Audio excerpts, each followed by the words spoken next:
are you gonna do? Do you want to do the intro? Who's doing the intro? Knock knock. That's the only intro. Notorious for my Zaffin impressions. Perfect. It cracks me up every time when you do Just it. something about Zaffin, you know. Zaffin is the coolest. And if you don't know where Zaffin is from, then you haven't listened to the topic of today's conversation, which is Brimstone Valley Mall. Sound produced by the Whisper Forge, same audio drama company, production team, studio? Question mark? I have no idea how podcasts work. We are running one. But yeah, sound produced by the Whisper Forge, written by... Are they though? Wait, didn't they go independent? This is unclear. This is a very recent thing. We can talk about that later. Season 1.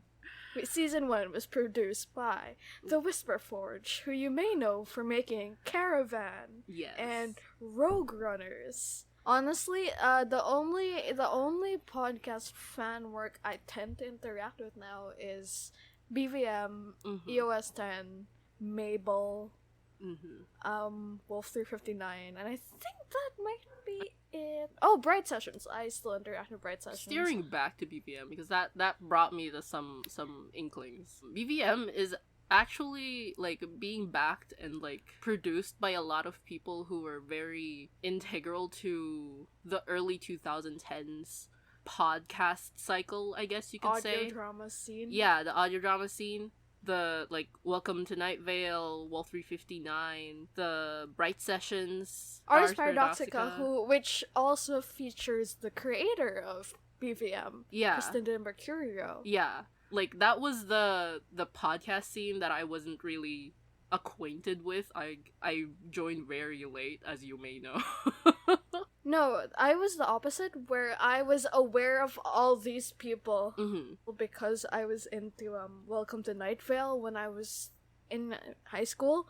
So all these names were not new names to me. I just hadn't listened to the podcasts until lockdown, and I was like, oh, it's these people. Oh, they're all friends. It's small circle. I'm pretty sure one of the hosts on Spirits podcast, which is another podcast I love dearly, also works on BVM. Yeah. I think her name came up at some point. It's Julia Shaffini? Yeah, Shaffini. I think it's a local scene thing. I think so, probably. Because don't some of them also go to the same schools? Yeah, the British ones also have really small circles. They have the benefit of the fact that they're all under Rusty Quill for some reason. Well, no, some of them are. I've heard more independent British podcasts than American. Yeah, that's fair. I think it's, I don't know, I say that I haven't seen a lot of, but mostly I haven't seen Stess talk about a bunch of horror productions that aren't under Rusty Quill. Not that Stess was into Magnus Archives for that long, but it just so happens a lot of them are under Rusty Quill. Yeah, right? I think you and Stess really bonded over this one. I think, yes, we did. This was one of the reasons you even got into my friend group as well. Yes. No, it was also our friend B. I mean, you got dragged into BVM, and then they dragged you into Redacted, and then somehow we met. And the rest is history. And the rest is history. Yeah. No, it was really funny, because I remember we met talking about BVM, and me and Stess were really into it. And I was really shy around Stess, because Stess is a really cool person, and I can say this because I've also met her in real life now. Wow. Not to flex, but Okay, when this comes out, Stess is gonna murder you. Oh, I am fully prepared for Stess to murder me. We've mentioned her too many times in this episode. But I remember I was really into BVM. And I was talking with our friend B, and we were like, let's make a little server. Because we weren't seeing content for BVM. It's literally just me going, what about this? What about that? We made a server. Stess joined a server. And then Stess was like, oh hey, I know another server with other Filipino podcast fans, you should join, and you should also listen to Redacted. And I was like, you know what? Sure, why not? But even though like we were heavily invested in the Redacted podcast that shall not be named, very BVM has always been at the top of my list for like podcasts. Like, which is I've unsurprising. Probably, yeah, no, it's unsurprising if you know anything about like everything else I watch in my life. I think it's just like the perfect intersection of all your interests at the same time. It's even set in 1999, which is the same year The Matrix came out. Exactly. Like, it has the 90s culture of BNT. It's set in the year The Matrix came out. It's also about angels goth. And demons. Angels and demons. There's a band in it. It's just snarky enough to give like the good place energy. Then there's a overall mystery in the middle of the thing, and it's also about friends who have family. Yeah, who have really complicated relationships. Wow, Gab. It seems like this thing was like a match made in heaven for you.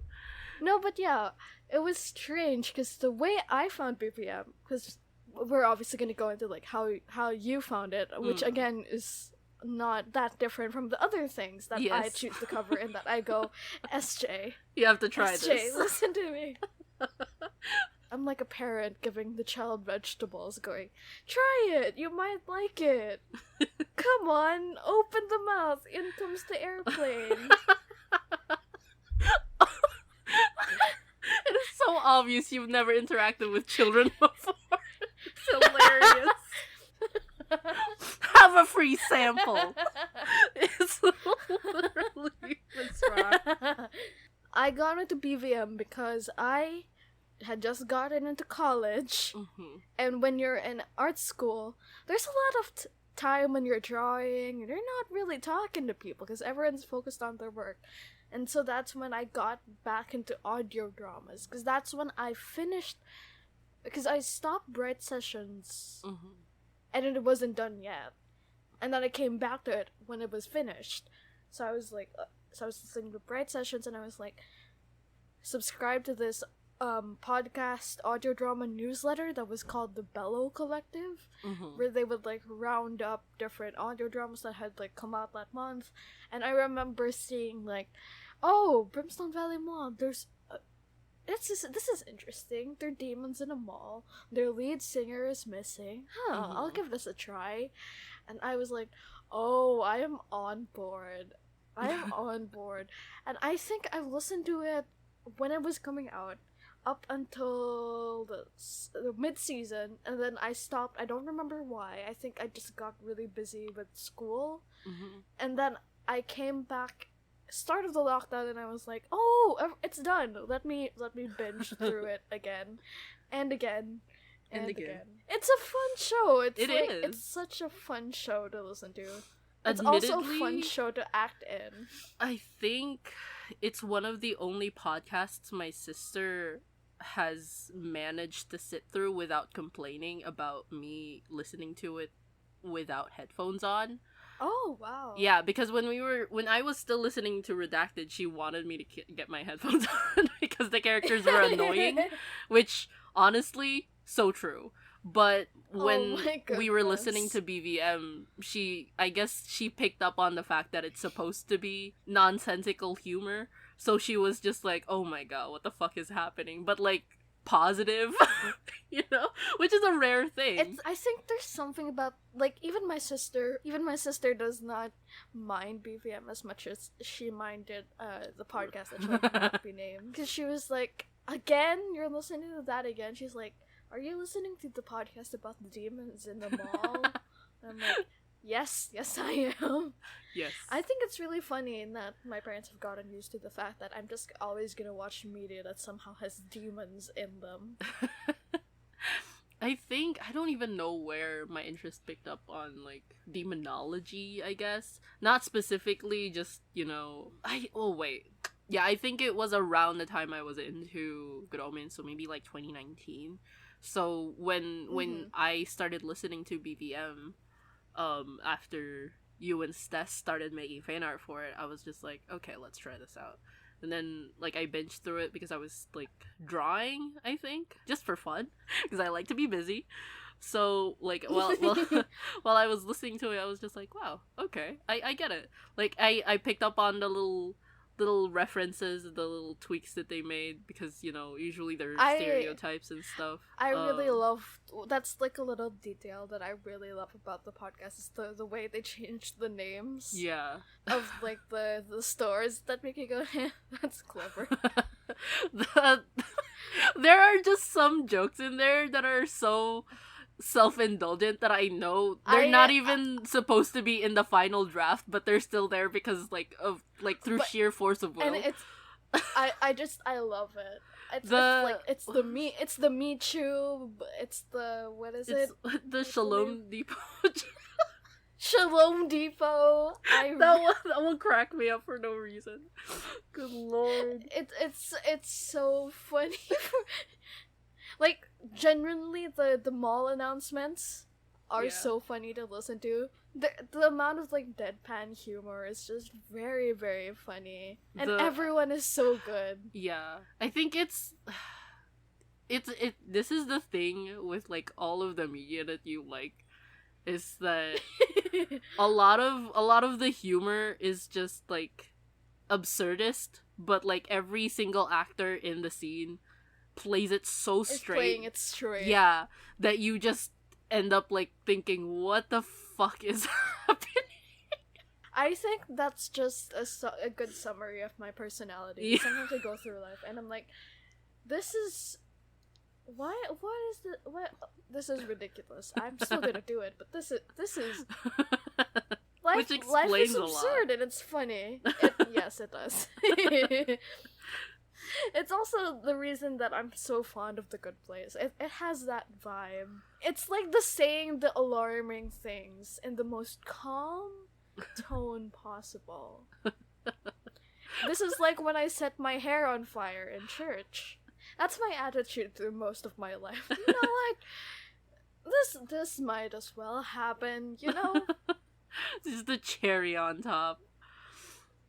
You know, this happened the other day, and then that thing happened the other day. What else was I expecting out of my life other than weird coincidences that could only be funny to an outside observer? I think that's okay. Actually what my sister hates about me, is that I go with the flow most of the time. The worst example would probably be, like, when everyone's really mad during traffic. It's like road rage. Oh no. But it's like contagious road rage. But I'm, like, the only person who is calm inside the car, and I'm just like, just let him through.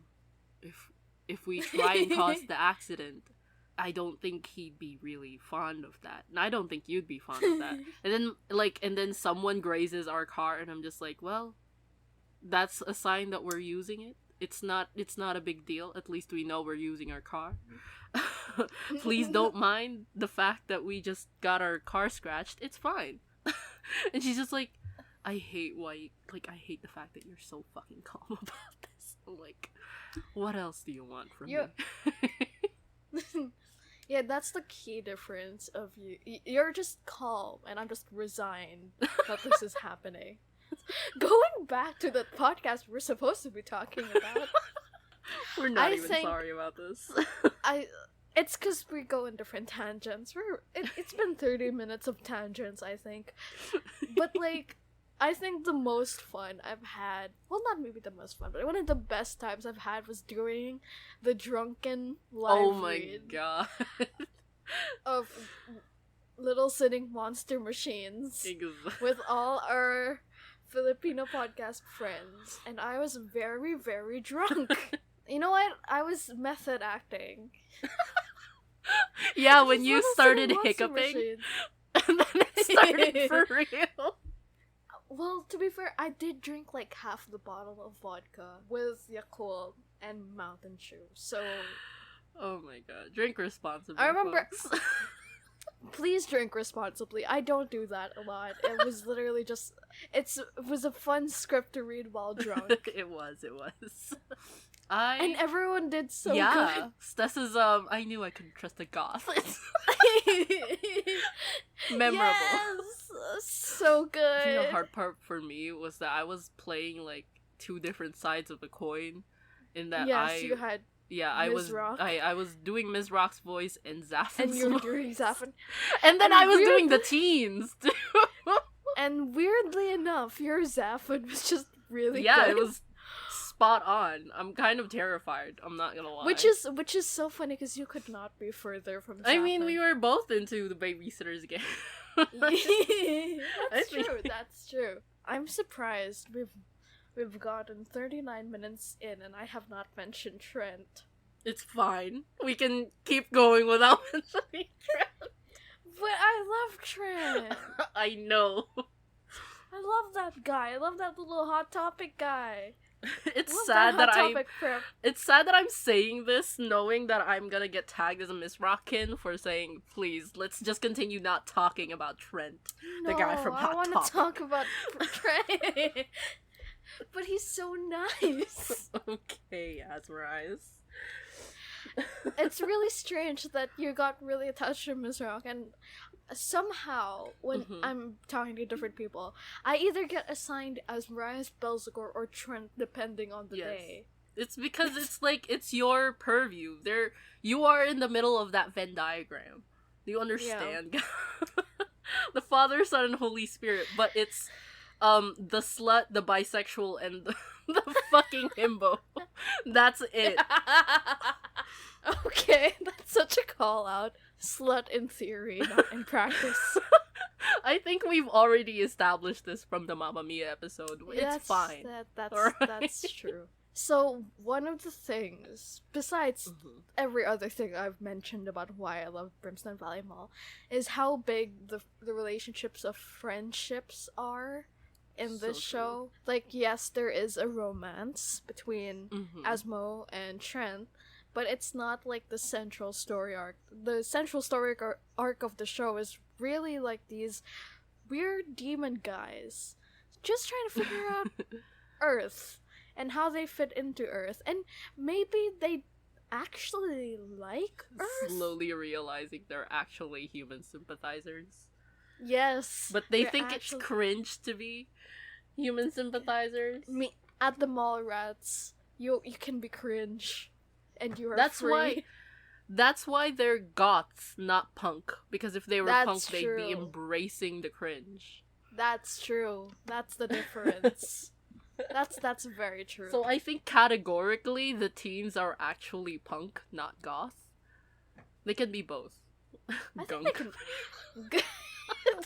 Pause. Help. Tag yourselves, guys. Are you gunk or pause? The goth teens are actually homophobic, but also... No, they were actually kind of homophobic. I mean, I like it because I hate it when you do guiltless nostalgia porn. I hate it when people do that. It's why I kind of don't like Stranger Things. So when they did some just a little bit of like ignorant, slightly homophobic language in there, I was just like, okay, yeah, I can respect that. I dig that.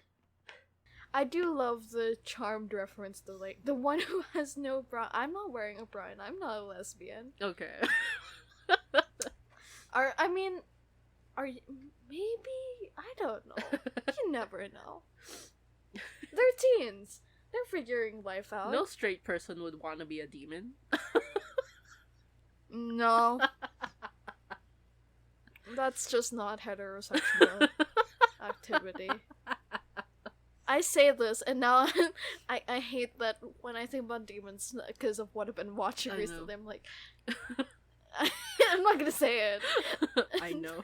Good, cool. But yeah, even the like teens have like this weird little friendship going on where you're just like I remember being a teen. Whenever I listen to their conversations, I'm like slingshotted back into being 14 years old and having conversations like this, like, what if ghosts are real? Wouldn't it be cool to try and summon one? No, it would not.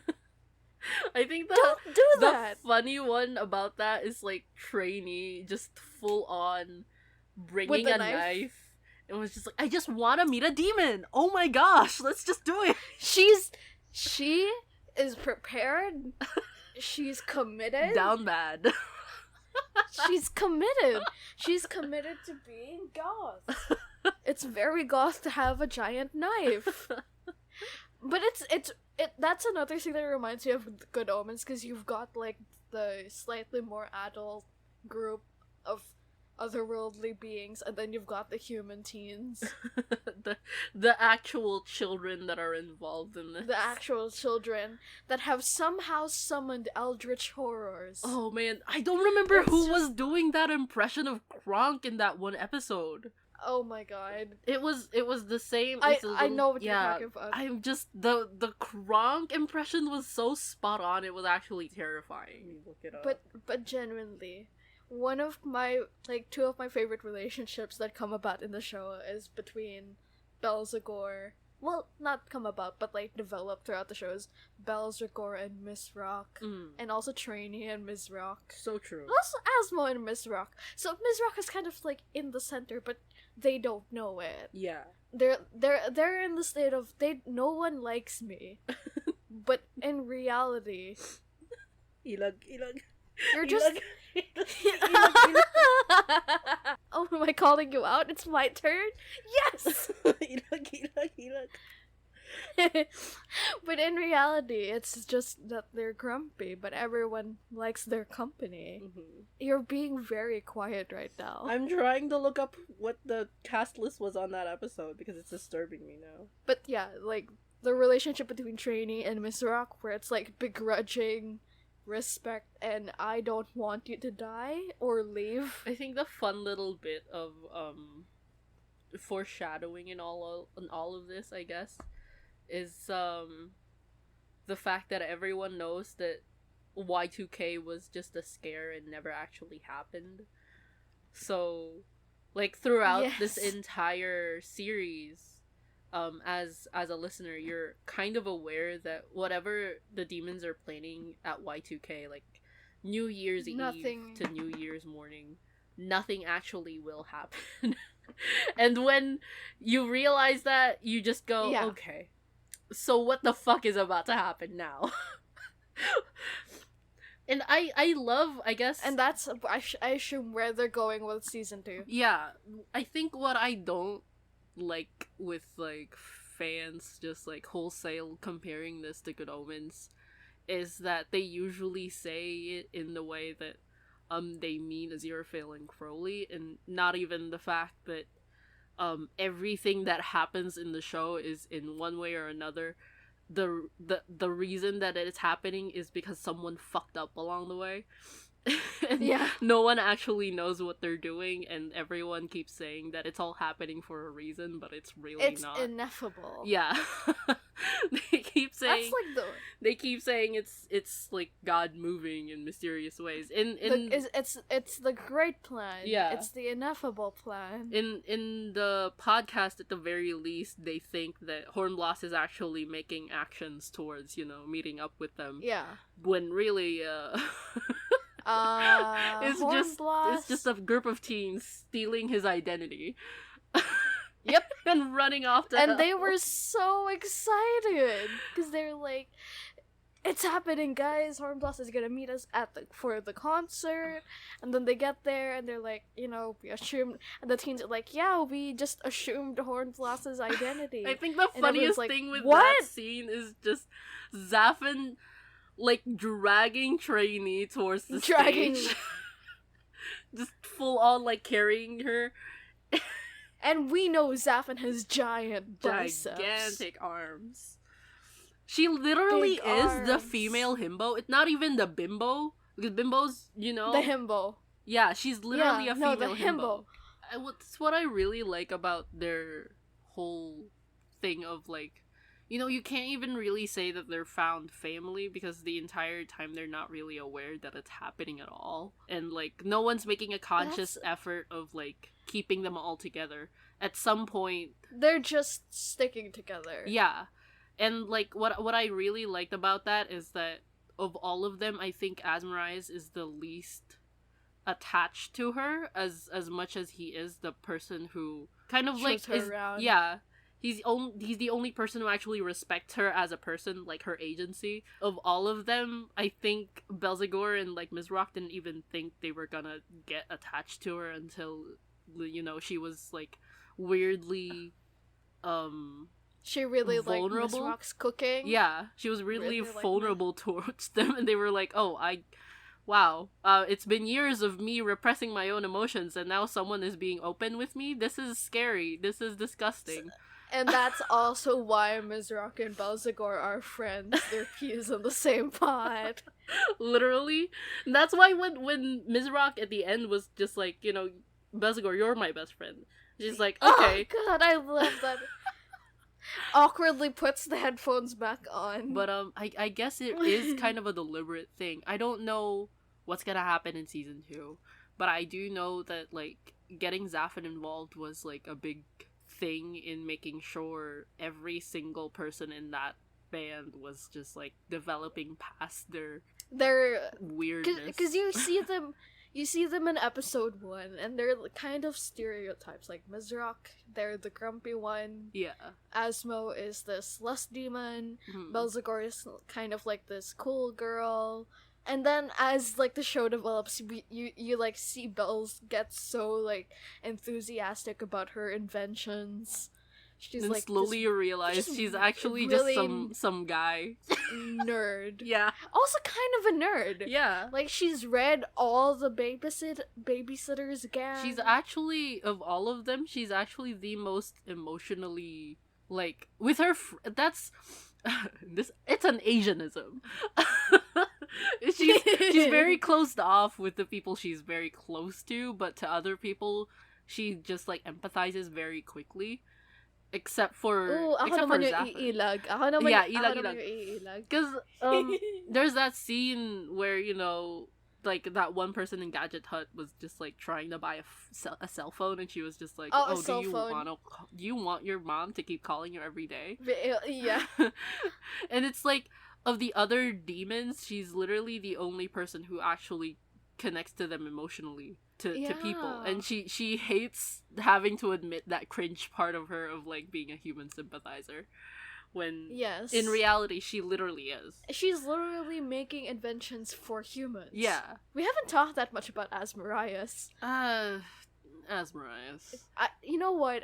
I think it's really fun when Trent comes in, because he's just so sincere. Yeah. And Asmarias is a kind of like demon who just flirts. He's flirting, and then Trent can just say. Of the both of them, like, man, Asmarias is a character I didn't really get to like.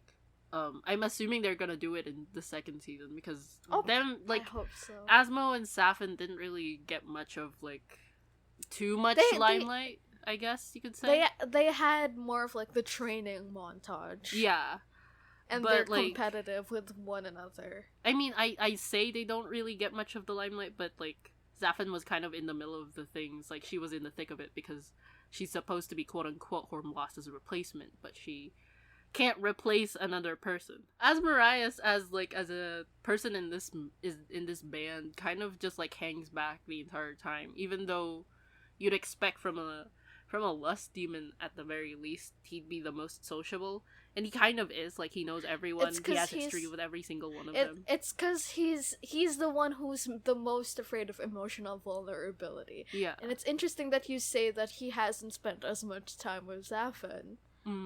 I think the funny thing about him and Trent, their relationship specifically, like in hindsight, of course, from the end looking back, you do realize that this angel guy is as much of a freak as this demon was in the sheets, specifically definitely. In the sheets.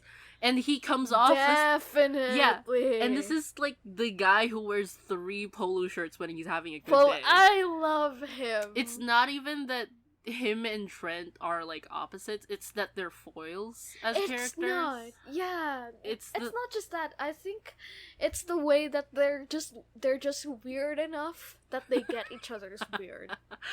No, they kind of literally are each other's foils, because like there's this emotionally closed off guy who you'd assume is kind of like common for him because he's a lust demon. You know, he sleeps with people as his job, so you'd expect like emotions take the backseat in this regard.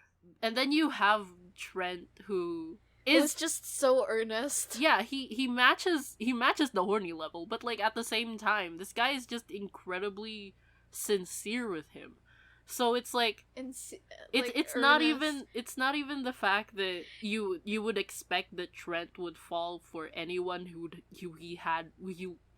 he would sleep with at the very least. It's just that they kind of connected in some level, but I think there is some intrigue there because I think Trent knew the entire time that they were demons.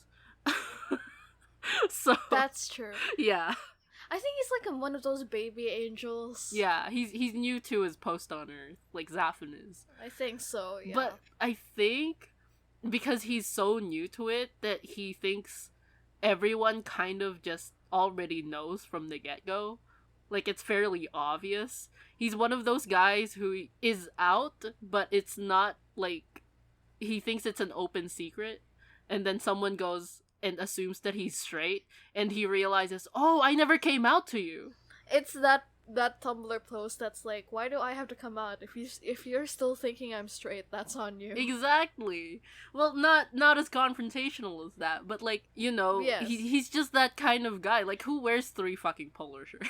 I swear to God. But like at the same time, you know?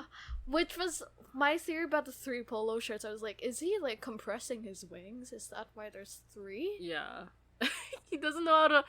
Do they not have human skins like demons do? I don't know. That's what I'm excited to see in the second season, if they get into that. Because I remember when they were mentioning like the wings, I was like, wait, is that why he's wearing 3 polos? But didn't they have sex already? You would assume he'd have taken them off. Did he? You know what? The 3 polo shirts stay on during sex. But then Asmo says the line. Asmo says the line about your rippling abs or something. Exactly. So he'd have taken them off, right? That's just the 3 polo shirts stay on during sex. Oh my god. Oh my god, I actually have tears in my eyes. I like that. I like that little, I guess that little weird quirk about his character is that he's sincere, but like, in public he's prudish. But he's an actual literal freak in the sheets. That he like satisfied a fucking lust demon. Lust demon. He satisfied a lust demon so much that Asmo went back. Exactly. To look for more. Outwardly, he's like just the nicest guy around. And then you meet his boyfriend, who is a literal lust demon. And you go, huh. Okay, and I'm saying this because I did say that Asmarize didn't really have much of a kind of spotlight in this one. I think the most he gets to talk is when they were trying to look for in like, oh my god, every single location. Yeah, his little podcast in a podcast moment. But I think his whole like thing with Trent has to be like compared to whatever the fuck happened between him and Miss Rock at some point. Oh my god. Though with the resentment between them, I do think that it was Miss Rock who broke up. Oh, definitely.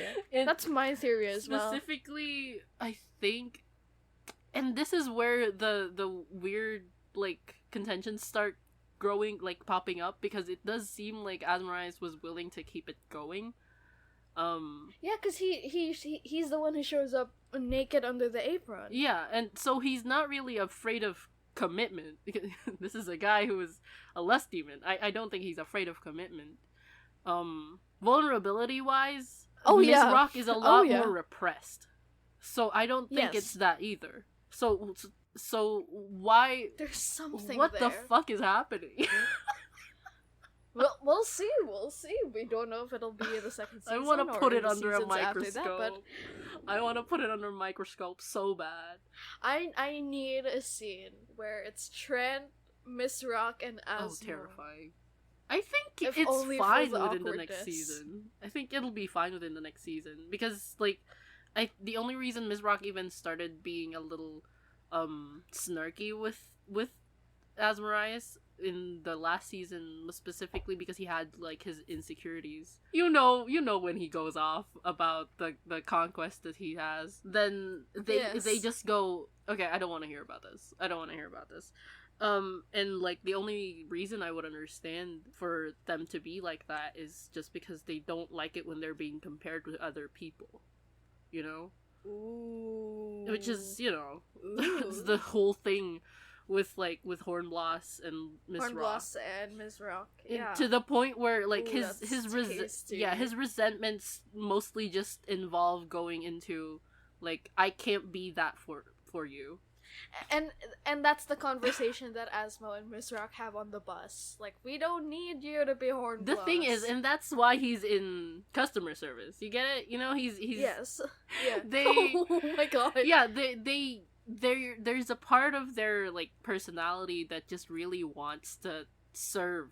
But this is we're putting this in the least sexual way possible. But like there is just part of their personality just wants to like give to people what they think they want, and like they can only give what they can. This is the only thing they can give within their ability. That's why it frustrates them in like during the whole Sin Coin match, the little competition that they have with Zafin. It really rankles them when they realize that their ways, they're out of touch. Yeah, they're kind of out of touch. Out of touch. They don't know how to do things the way other demons do, and that frustrates them because their limitations make Ilag it. SJ. I'm not. SJ. I can't dodge when I'm the one throwing right now. Okay. And they try to like circumvent that by the like before they get to hell, with Zafin going, I like the stuff Your that cooking. you do. I like your cooking. I like the cooking. You're I really like good your at cooking what you're better. doing. I think that episode where they just realize that, you know, some people will hate the things that you're doing, and some people will love it, and sometimes you just have to like shrink your talent pool, I guess you could say, your little subject pool of like these are the only people I should be serving because they're the ones who will appreciate that I'm making, or what I'm giving them. In a way, it's also what Mallrat as a whole is. Yeah. Because, like, not everyone's gonna get, like, what Mallrat's deal is as a band. That's why they're the opening act, because there's a smaller band compared to The Reckoning. Because not everyone gets their whole deal yet. Yeah, they're the indie band. They're the indie band. Oh my god, I was a fan of Mallrat before they were cool. When are they ever gonna be cool? Jesus Christ. No, never. They're always gonna be a little niche, and they have to be happy with that. Yeah. And I think it's just finding the joy in the nicheness of it. Because then you have, like, the little moments of, like, the sin Oh my gosh, just like in Bill and Ted. Aww. They gotta find the people that appreciate their music. Oh my gosh. Oh We've my connected gosh. it. You've connected the dots. We've actually connected. And also in Mamma Mia. Exactly. The joys of, like, people going, why don't you want to live this grand life? Well, you don't get why I don't want to live this grand life. Because you don't get me. So why? Wow. We've connected the dots. I've connected the dots. I've actually connected all the You've things connected that the you dots. like in one sense. That's true. That's true. It's people realizing that what they give should be enough for the people that they love. And that's it. I'm not looking at that too closely. Ilag. Ilag. Good lord. Oh my goodness. I'm just kind of excited for the next season. I'm still waiting for the merch. I feel like oh my god, when the merch drops, I'm gonna be there, PayPal in hand. Oh, right. Because we put a pin on this, I do think we do need to talk about the fact that Whisper Forge is not their sound company anymore. Yeah, they're not producing BVM anymore, I'm pretty sure. Or so I think that's what I understand from it. Oh, good lord. I'm pretty sure that's also why this season is taking longer, which I don't mind. I'm very excited, but I don't mind waiting because I know it's gonna be good. There's also something really funny as a kid who was born in 2001, but somehow, because it's 1999, hello? The references are Elliot hello? Gindi is voicing a character in Genshin Impact. What? Hello? Breaking news! This intersects with SJ's interests now. Who? Tainari. Oh my god. Holy shit. I literally opened the BVM Twitter and I was just like scrolling and I was like, why the fuck is there a Genshin post? Good for you, Elliot Gindi. Go get that Genshin bag. Actually, BVM is probably the only it's the first podcast I had solid character designs for. Like, just in my brain immediately. It's probably the first, well, no, because Welcome to Night Vale was a thing. Mm-hmm. But in recent years, I think BVM was my first, like, venture into making podcast art. And I made a shit ton really quickly. Because I just had the brain worms. And I would like to thank whoever is running the Brimstone Valley Mall social media for putting up with me tagging you all the fucking time. I just really love the show. I think they appreciate it. I mean, they did have that little gag, the fan art that they got from Damien. Oh my god, exposure. You know what? As like a baby artist on the internet, I say that I've been on the internet since I was 12. I don't mind exposure. Well, for this part of the podcast, they'll have some lovely Philippine rain ASMR. Okay, here we go. I found it. I'm sorry. This is a long thread from Misha Stanton. An overwhelming combination of heartbreak and relief after 4 years making podcasts under this banner. I can announce that as of today, I am no longer a member of the Whisper Forge. This is April 22, 2021. And this is just them saying that they want to move on from this. I think I saw something from the creator of... Hey, this is Editing SJ. I just wanted to add on. I did end up finding where we found the tweets about a bunch of people leaving the Whisper Forge around the same time, April 22nd, 2021. The Whisper Forge actually tweeted out Misha Stanton, Julian Mundi, Julia Schifini, and shows Star Tripper and Brimstone Valley Mall. I just wanted to add that in there because we couldn't find it in the time that we were recording, and honestly, it was driving me nuts. There's your announcement.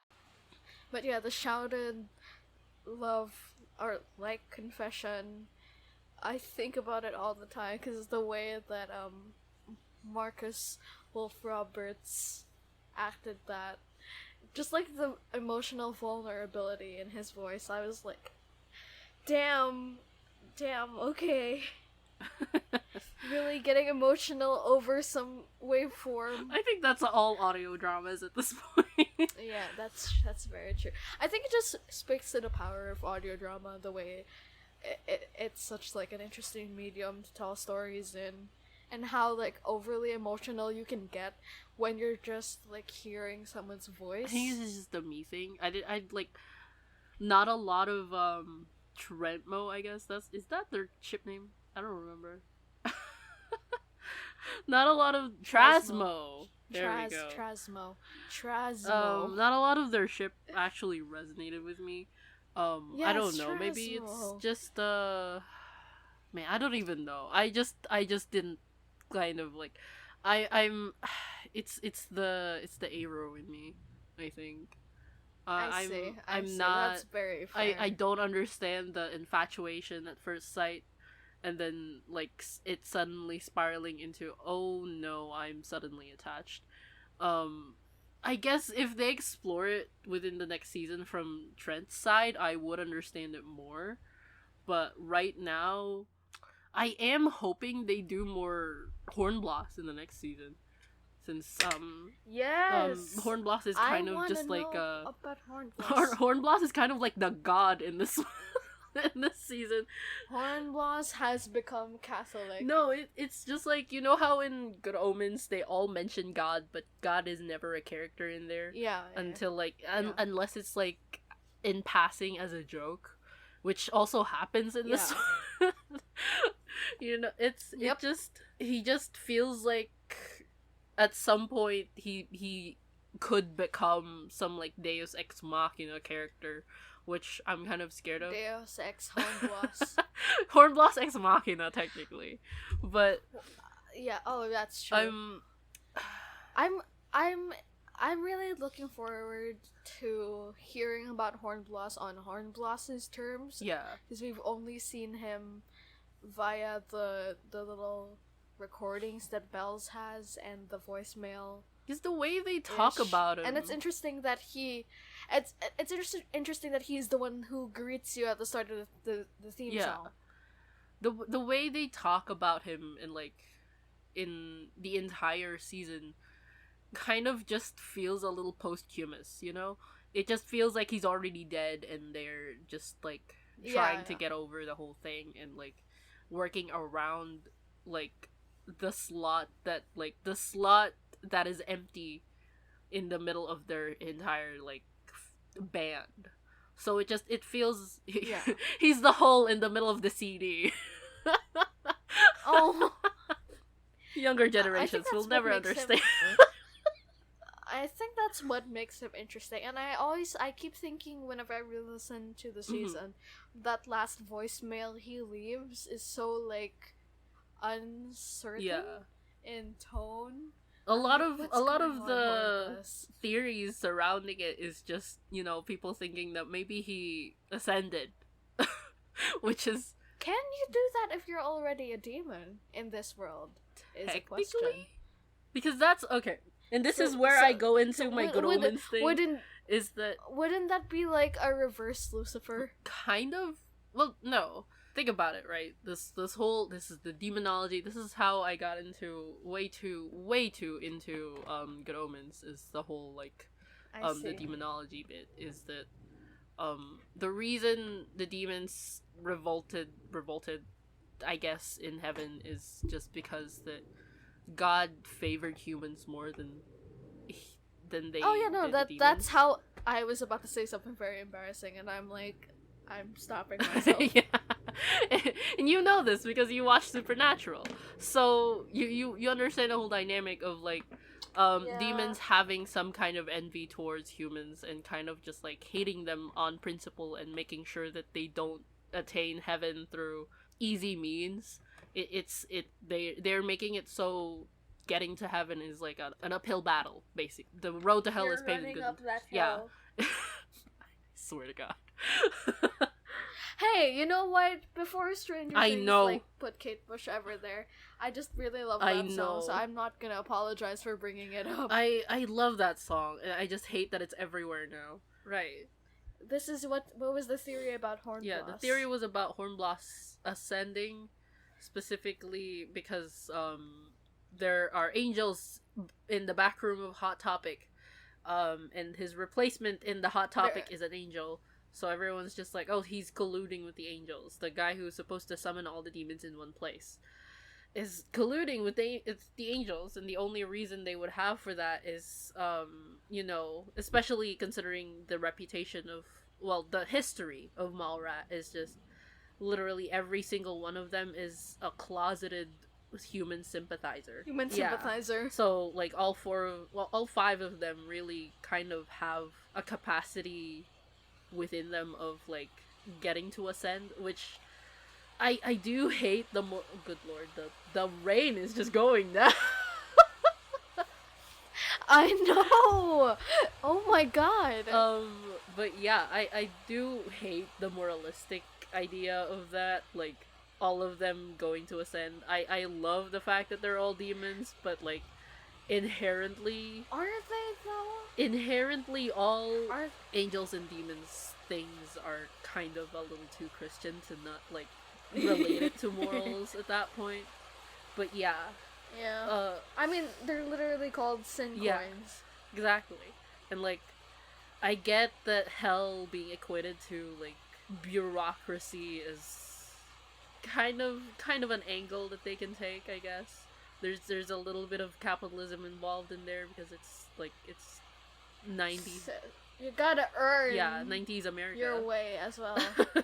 You know what? There's a weird amount of 90s movies involving hell that have, like, capitalistic themes. Like, another one that I can think of. Which, it's almost as if everyone hates it. Let's not read into the fact that it also involves Keanu Reeves. Is fucking devil's advocate. Oh my god. It's almost as if it's hellish and we should abolish it. I remember, in an episode of... Well, you've said it now. In an episode of Supernatural, hell is literally just a long line. Mm-hmm. Which is horrible. Horrible! You standing in line in hell like, well, this might as well happen. Standing in line in hell is like, lining up to vote on election day. Oh, good lord. You know at some point you'll probably lose, but good lord, you will do it anyway. Just line up. You will get an elbow in your ribs at one point in the day. I think that's just Manila. I'm not gonna lie. I think that's just you being in Manila. That's true. That might be the case. Something I've talked to my sister about a lot recently is some things that are made with continuing something that has already been established from start to end, specifically because the studios ask you to, just feels a little less sincere. Oh yeah, definitely.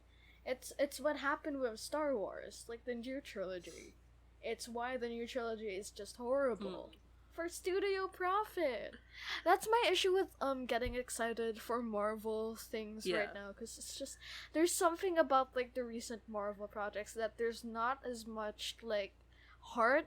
You know, there's a reason why characters like Loki and Bucky and Black Panther and are like still so popular, and why people don't necessarily talk about some of the newer characters. And that's because there's a part of the Marvel formula that just took over and just became formula, and the heart of it is kind of diminishing the more and more they like churn out like these giant phase 5, phase 6. I'm like, can you just like calm down? I haven't finished Moon Knight, and I haven't finished Miss Marvel. I'm just like really tired. I can't sit through like another 10 episode thing for a character who might show up for 5 seconds in one other movie. Like, it's like the fatigue is real, because a Marvel movie used to be like an event. It would happen like once a year. Mm-hmm. It's like a Star Wars. It was like a Star Wars. You would go... People would talk about it, and now it's just like... This is just reminding me...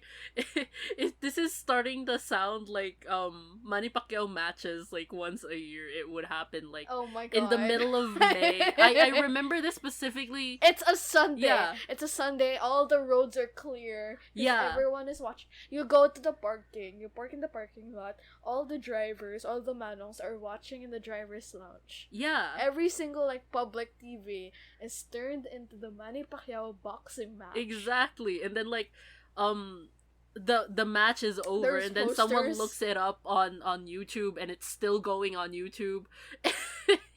The lag is real. It's hilarious. The lag is real. But that was like was the energy that they had initially. That's also kind of like the same energy that they had when like seasons of Game of Thrones were coming out. People were in bars like watching HBO at the same time. Oh yeah. They had viewings for it, but like now it's just like it's a thing. It's just because the content is just coming at such like a fast pace at the expense of all the workers who are working on the content. I don't even. They're not working overtime. I don't even think it's because of that.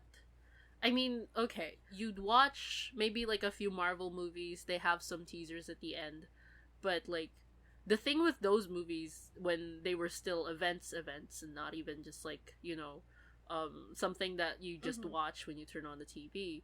The thing with those movies back then were just like you didn't expect them to actually make those movies they were teasing in the end. There's still like a reasonable doubt like in you little, that they'd actually end up making. It's just like a little wink. Yeah, but like now that they have entire plans and they're publicizing it, people are coming in with expectations for this film, and now they have the benefit of getting those expectations squashed down, specifically because these are movies made for the mass market, not for the comic book niche.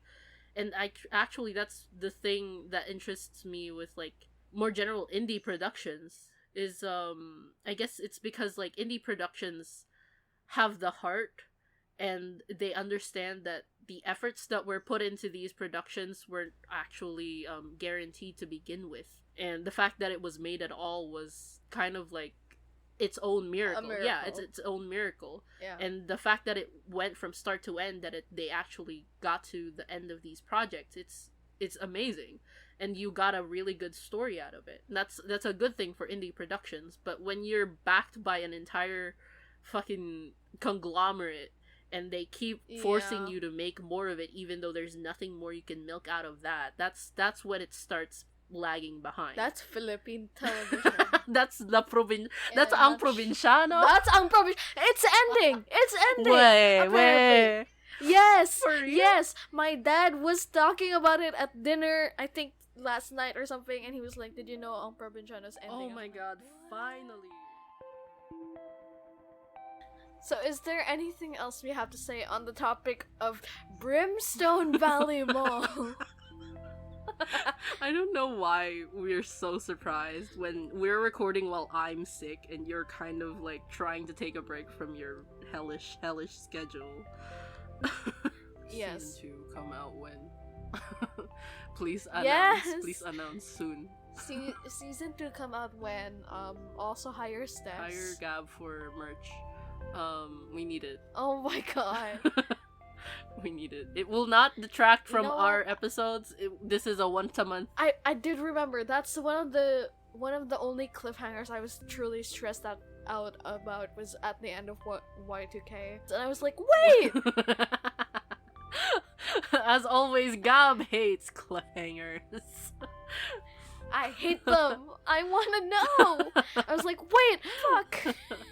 I love cliffhangers. I also love when they're like thematically just like they lead up to it and I expect it the entire time and I'm just like, okay, yeah, they're not gonna be doing this. Here's the thing. I like a poor trusting cow being led to the slaughter. I just happily accept the story. Well, this may as well happen. Just like a poor unsuspecting cow being led to slaughter. I'm just like, la la la la la, I'm enjoying the story. What do you mean there's 1 minute left? What do you mean an explosion happens? You mean I have to stand in line in hell? Well, I wait for the second season to come out. But they were in recording, I remember. That was a they are in recording. I'm very excited. Instagram, right? Yes, they're recording now, or at least I think maybe they're in post-production. I don't know. When the announcement comes, I will be yelling. It will be sent to all the GCs. As always. Probably retweeted on multiple accounts, because I'm very excited. I have a lot of excitement about a lot of things. I wish I had that enthusiasm. If for some reason this reaches the makers, the creators, we'll be of Brimstone Valley. Be promoting. I hope they do. I know we'll be promoting, but just want to say thank you for the show. I love it very much. It's very dear to my heart. Obviously. I'm sorry that we've talked about it for 2 hours now. What is it? 2 hours now? Oh my god. Our episode's just gonna get longer and longer. I'm terrified of that. Do we have anything else? What are we covering next, SJ? Yes. The sheepish laughter coming from me, I'm terrified. Anyway, next we're gonna be doing Mob Psycho 100, which I've been obsessed with very recently. If anyone listening to this actually came from my YouTube channel, they know I've talked about Mob Psycho 100 maybe like 5 times already in a few videos. So, oh my god, it's your brain rot. yeah. Considering all of the media that I have put on the table for this has been like years in the making, so I have so much to say about it. It's just been like overflowing this entire time. I'm keeping that trend. Mob Psycho 100 is just like so special to me. for many reasons, and considering you're gonna be watching it on dub while you're doing homework, I'm assuming. We'll see. If you have the time, you want to watch it in Japanese, that's fine. After your 24-hour coma after finals, you can talk to me then. Yes. After the hibernation that will occur in me after I fucking figure out how to use this fucking software. Calm down, Bells. You got this. You got this. I got this. It's fine. Okay. Thank you for shopping at Brimstone Valley Mall. At Brimstone Valley Mall. See you when the next season comes out. There might be a part 2 to this when the season comes out. I'm not gonna lie. Yes. No, you're not. It's not a mind.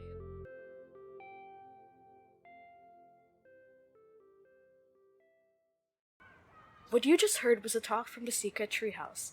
Those were your hosts, SJ and Gab, and this was a production by The Playground. If you like that, please consider supporting us through the links found in the show notes.